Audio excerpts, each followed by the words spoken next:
that they have over 4 metric tons of, which means about 4,500 kilos of low enriched uranium. Part of that they're re-enriching at a higher rate that can make the stuff for nuclear weapons. And they've developed this massive program and the ballistic missiles to carry them, they haven't developed those ballistic missiles that ultimately will reach the United States to carry medical isotopes, right? I mean, we know what they're there for. Everybody knows. 15 years ago when I first spoke about this, the danger of Iran acquiring nuclear weapons, I spoke actually before the U.S. Congress. I'd just been elected for the first time as Prime Minister of Israel, and I said the greatest threat facing humanity was the arming of Iran with nuclear weapons, and a lot of eyebrows were raised. Now they weren't raised. Now there was great support, not only among the senators and congressmen, but world leaders understand that. I think the world understands that Iran is getting closer and closer and closer to nuclear weapons. I think this will have devastating consequences for everyone. First of all, for the Middle East and for the Arab regimes, but of course for us. I think that if Iran has nuclear weapons, then the Arab Spring would turn into an Iranian winter. I'm convinced of that. And so much is at stake. The security of my country, the future of the Middle East, the control of the world's oil supplies, and the direction of where the Arab world goes. Does it go to democracy as we want, or does it go to an Iranian-style dictatorship? A lot of that will be determined by the acquisition of, or the development of nuclear weapons by Iran. But the worst thing is, this is a terrorist regime, sworn to annihilation, killing helping kill Americans, fostering terror worldwide. To have Iran with nuclear weapons means that the specter of nuclear terrorism becomes very, very real. And that's really a place none of us want to get to. It would be an immediate and direct threat to Israel. To you too. It would be to the United States. A lot of people in the United States don't understand how it would be. I think you've been clear in the past that you have no intention of letting Iran get to that point. But would the U.S. be supportive? Would they be a part of an operation to ensure that Iran does not get to that point? Well, President Obama has said that the U.S. is determined to prevent Iran from getting nuclear weapons, and I think that's the right policy. There have been strong sanctions that the President led in the United Nations Security Council, and even stronger sanctions that were adopted by the U.S. itself. Now, these have taken a bite out of the Iranian economy, and that's important. But I think that the only thing that will get Iran to actually stop the program is the combination of strong sanctions, even stronger ones, and the knowledge that if sanctions fail, then the international community is prepared to take credible military action. It's the combination of the two that will make the sanctions work, and paradoxically will make the military option unnecessary. If Israel feels it has to act immediately and unilaterally, are you prepared to do that even without the blessing and support of other Middle Eastern neighbors and the U.S.? I've said that Iran is a threat to everyone. It's a threat to Israel and the Arab world and the United States and Europe, obviously, and to many others. And I think this is an international threat that requires an international solution. The right solution are very strong sanctions backed up by the kind of clarity that says that, look, we're prepared, we're determined to prevent you from getting nuclear weapons, and we'll take whatever action is necessary. That's what the President Obama has said. I think that's the right approach. In the Middle East, there's been a lot of upheaval this year in Libya, Egypt, Syria, Tunisia. Is Israel in a safer place or a more vulnerable place because of what has been perceived as the shakeup? Some think toward freedom, but it hasn't turned out that way quite yet. You're right, and it depends what will happen. We'll be in a safer place if it moves towards genuine democracy.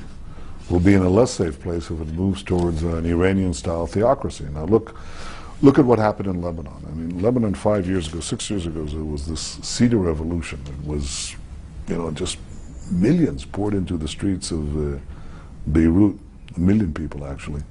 That's like 20 million Egyptians. Huge numbers. And they were demonstrating for a free Lebanon, free, democratic, progressive Lebanon. 5 years later, Hezbollah, Iran's proxy, and Iran control Lebanon. So that hope was dashed.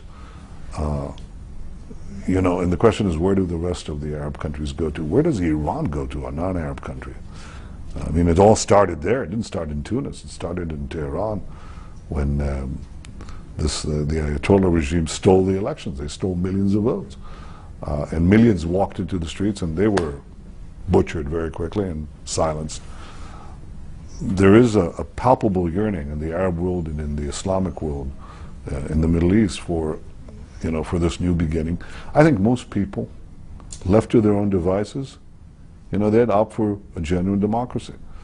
But they're not left to their own devices. They're, with the people of the guns and the people with the superior organizations, they deprive them their freedoms, as they did in Lebanon, as they did in Iran. I think we all would like to see the triumph of democracy. If democracy triumphs, we'll have peace. Because in a genuine democracy, the public will, most people don't want their sons and their daughters to go to battlefields or to die from bombardments. They don't want war. They don't typically initiate wars, democracies. So if we have peace, if we have democracy, a genuine democracy, we'll have genuine peace. But the jury is out where this thing is going. Let's hope it goes towards the right direction, and let's work as best as we can to make it go to the right direction. Make sure to tune in next week for more of my exclusive interview with Benjamin Netanyahu. Well, after meeting with Vice President Joe Biden on Thursday in Washington, Israel's defense minister Ehud Barak said that Israel is considering apologizing for problems caused during last year's raid on flotilla ships to Gaza, in which 9 activists were then killed by Israeli commandos. He said the apology would be to avoid a UN report that could create problems for his nation. Now, I cannot imagine why Israel would apologize for defending itself any more than America would apologize for getting rid of Osama bin Laden. But in the interview, I discussed the flotilla incident and other recent controversies with Israel's Prime Minister Benjamin Netanyahu. This is the second part of my exclusive interview with him. Israel recently turned away some protesters who wanted to come here, raise a little noise. 310 were detained, 69 denied entry, never even got into the country. Some criticism came to Israel because in a land of free speech, there was this... It's not a question of speech. It was a question of deliberate provocations, which in some cases also had violent overtones. Suppose the United States knew that hundreds of people, how about thousands of people, to put it on the right scale, were going to descend on the United States in order to have massive demonstrations aligned with some of America's worst enemies. You think any of them would get through? I would hope not. What do you think would happen in immigration? In the airport? They just jumped the border. Mr. The airport officials. Oh, well, that's a different matter. But the airport, the immigration officials in the United States are pretty tough. I've seen them at work. Speaking of that, a lot of Americans feel that the Israelis have a much better handle on airport security than we do at the TSA. Give us some advice. Tell us some things that you think Americans might learn from the Israelis. You've operated without an incident through all the years, and you've been targeted more than anybody else. And the process through which Americans go through to get on an airplane has become increasingly unpopular. And that's tough. That's very tough. I think it's unpopular, but when planes fall down from the sky, you sort of... But the process in Israel is much different. It's not about the procedures of taking off your shoes and having someone put their hands in your belt. It's a very thorough background check of every passenger. Is there something that we could learn from you? And I haven't looked at it recently, but I'll tell you what will make it easy for all of us very soon: technology.